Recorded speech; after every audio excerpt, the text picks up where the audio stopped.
ফেনীর প্রত্যেকটা বিল্ডিংয়ের নিচের মালিকরা চান যে তার বিল্ডিংয়ের নিচে একটা মার্কেট হোক। আমাদের ডিসি স্যার প্রায় সময় কথাটা বলেন। এবং ফেনীতে বড় বড় যে বাজারগুলো কোটি কোটি টাকা দিয়ে ইজারা নিচ্ছে, সে বাজারগুলো তো কোনো দোকান নেই, সব দোকান রাস্তাতে চলে আসে।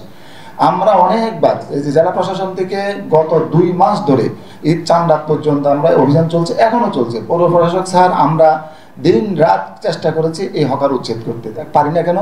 পারি না এটা আমাদের জন্য না, পারি না হচ্ছে এই শহরের নাগরিকদের জন্য।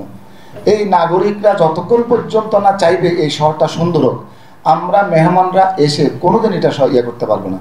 এখন আপনাদের যে সহযোগিতা, এই সহযোগিতা আমি সবসময় চাই আসছি, এখনও বলতেছি। আজকে সংলাপ থেকে আপনাদেরকে বলছি, আপনারা আমাদের কাছে প্রত্যাশা করেন একটা দুর্নীতিমুক্ত প্রশাসন। এখন এটা এতদিন আপনারা বলে আসছেন, 5ই আগস্ট আমরা বলছি আমরা একটা রাজনৈতিক প্রভাব মুক্ত, দুর্নীতিমুক্ত একটা পুলিশ প্রশাসন চাই, যেখানে আমরা আমাদের মেধা মনন এবং আমাদের যে কার্যপরিধি মধ্যে থেকে আপনাদেরকে সেবা দিতে। এখন এই সেবা দেওয়ার জন্য যদি এই নাগরিক 18 কোটি মানুষের মধ্যে 2 লক্ষ পুলিশ যদি হয়, 2 লক্ষ পুলিশ যদি দুর্নীতিমুক্ত হয়, বাংলাদেশকে দুর্নীতিমুক্ত হয়ে যাবে? আমার মনে হয় না। 2 লক্ষ পুলিশ যদি খুব কর্মঠ হয়ে পড়ে হঠাৎ করে এই বাংলাদেশকে উন্নয়ন হয়ে যাবে? বাংলাদেশকে রাতারাতি পরিবর্তিত হয়ে যাবে না।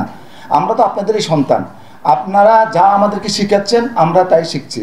আপনারা আমাদেরকে যে পরিবেশ থেকে পাঠাচ্ছেন, সুনাগরিক তো পুলিশ ডিপার্টমেন্ট তৈরি করে না, সুনাগরিক কোনো স্কুল থেকে হয় না, সুনাগরিক একজন মায়ের গর্ভ থেকে তৈরি হয়।